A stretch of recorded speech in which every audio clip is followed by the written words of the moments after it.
ఫోర్టెల్ media ప్రేక్షకులకు స్వాగతం. గుండె నిండా గుడి గంటలు రేపటి ఎపిసోడ్ గురించి మనం మాట్లాడుకుందామా? ఈ రోజు ఎపిసోడ్లో అయితే మీరు ఆల్రెడీ చూసే ఉంటారు, చూసేస్తారు కదా. ఈ రోజు రాత్రికి ఏమంటుంది, ప్రభావతి గొడవ చేయటం, రోహిణిని ఇంట్లోంచి బయటికి గెంటేయటం, గేట్ అవతలకి తీసుకెళ్ళి పడేస్తుంది. ఆ తర్వాత పాపం మనోజ్ రాత్రిపూట మంచినీళ్ళు తాగడానికి వచ్చి గ్లాస్లో పోసుకొని, గ్లాస్లో నుంచి బాటిల్లో పోసుకొని, బాటిల్ నుంచి గ్లాస్లో పోసుకొని అవి తాగి మళ్ళీ ఆ తర్వాత అందుట్లో పోసేసి కామెడీగా ఉంటుంది. ఆ తర్వాత పాపం సత్యం గారును మీనా మీనా తర్వాత బాలు కలిసి, అరే తీసుకురారా కొంచెం రోహిణిని, అలా వదిలేయకూడదు, తప్పు చేసింది కరెక్టే కానీ అది కరెక్ట్, పెళ్ళాన్ని లేకుండా అలా చేయకూడదు, పెళ్ళాన్ని బయటకు పెడితే మన పరువే కదా పోతుంది అన్నట్టుగా చెప్తారు. ఇవన్నీ జరిగిన తర్వాత ప్రభావతి వెళ్ళిపోయేమో కామాక్షి వాళ్ళ ఇంటికి వెళ్తుంది. కామాక్షి వాళ్ళ ఇంటికి వెళ్ళి కామాక్షిని కొడుతుంది, నీ వల్ల ఇదంతా జరిగింది, నువ్వే కదా సంబంధం చూపించావు అన్నట్టుగా. ఆ తర్వాత ఏం జరిగింది అనేది బాబు ఇక్కడ ఎపిసోడు. ఈడైతే సత్యం గారు అయితే పాపం చాలా ఇదిగా ఫీల్ అవుతూ ఉంటారు, ఇలా అయిపోయింది ఏంటి, ఈ పరువంతా బయటకు వెళ్ళిపోయింది అన్నట్టుగా. అప్పుడు ఇహ ప్రభావతి చూడండి, అసలు ఎపిసోడ్కి మసాలా అంటే ఇదే బాబు.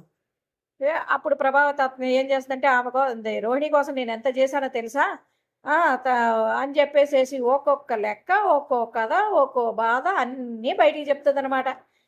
ఈ మొత్తం చెప్తా ఉంటే ఎట్లుంటుందంటే మనకు ఒక ఫుల్ లెంత్ స్క్రిప్ట్ ఇచ్చినట్టుగా ఉంటుంది సినిమాలాగా. అయితే కామాక్షి ఏమాత్రం తగ్గదు. ఈ మొత్తానికి కారణం నీ అత్యాసే కదా, నీ అత్యాస వల్లే కదా ఇదంతా జరిగింది. ఒక్క మాటతో చెప్పేటప్పటికి ప్రభావతికి వస్తుంది చూడు కోపము, వేరే లెవెల్కి వస్తుంది అనమాట. ఇంకెంతసేపు అది జరుగుతూనే ఉంటుంది, ఇద్దరు మాట్లాడుతూనే ఉంటారు. ఇంకా సరే, ఎవరు కూడా ఏమి ఇచ్చేదు. రోహిణి వస్తుందా రాదా తెలీదు. ఈలోపు మనోజ్ అప్పుడు మీనా అడుగుతుంది అనమాట, ఏమయ్యాడు మనోజ్, ఎక్కడికి వెళ్ళి ఉంటాడు అంటాడు, ఏం చేస్తూ ఉంటాడు అంటాడు అని అంటే, అత్తయ్య ఒప్పుకుంటేనే మనోజు రోహిణిని తీసుకొస్తాడు, లేకపోతే రోహిణి తిరిగి రాదు, ఎలాగా అని చెప్పేసి అసలు అనుకుంటూ ఉంటారు.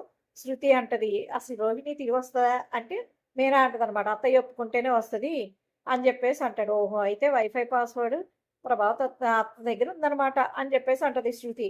ఇహ నెక్స్ట్ ఈ మనోజ్ వచ్చేటప్పటికి, నా పెళ్ళాం నాకే అబద్ధం చెప్పింది, బార్లో కూర్చుంటాడు, బార్లో కూర్చొని తాగుతూ ఉంటాడు, వాడున్నాడు కదా ఎవడు 30 లక్షలకి బేరం తీసుకొచ్చాడు కదా ఇంటిది, 5 కోట్ల ఇల్లు, ఆడొస్తాడనమాట. వాడే కదా ఇతని ఫ్రెండ్, మనోజ్ ఫ్రెండ్. ఇద్దరు కలిసి బార్లో కూర్చొని తాగుతూ ఉంటారు, బాధపడుతూ ఉంటాడు. నా పెళ్ళాం నాకే అబద్ధం చెప్పింది బ్రో అని బాధపడుతూ ఉంటాడు, ఏడ్చేస్తూ ఉంటాడు. అప్పుడు ఫ్రెండ్ అంటాడు కదా, పదరా ఇంటికి పోదాం అంటాడు. అయినా వింటాడా మనోజు, నీకు నా బాధ అర్థం కాదు అని మళ్ళీ మొదలు పెట్టేసేస్తుంటాడు.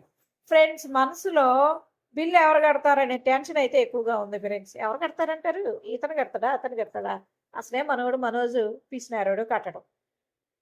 ఇకపోతే మన అంచనా ప్రకారం ఏంటంటే, సత్యం గారు మళ్ళీ మనోజ్ని ఒప్పించేటువంటి ప్రయత్నం చేస్తూ ఉంటాడు. రోహిణి కూడా తప్పొప్పుకొని ఇంటికి రావాలని చూస్తూ ఉంటుంది. ప్రభావతి మాత్రం ఒప్పుకునేలాగా అనిపించట్లేదు బాబోయ్. కాబట్టి రేపటి ఎపిసోడ్ మొత్తం కూడా ఎమోషన్, ఫ్యామిలీ డ్రామా, చిన్న చిన్న ట్విస్టులతో సూపర్ ఉంటుంది. అయితే ఫ్రెండ్స్ మీ అభిప్రాయం ఏంటి? రోహిణిని తిరిగి ఇంటికి తీసుకురావాలా, లేకపోతే విజయ అత్తయ్య అదే ప్రభావతి అత్తగారి నిర్ణయమే కరెక్ట్ అనుకుంటారా? మీ కామెంట్ కంపల్సరీ చెప్పండి.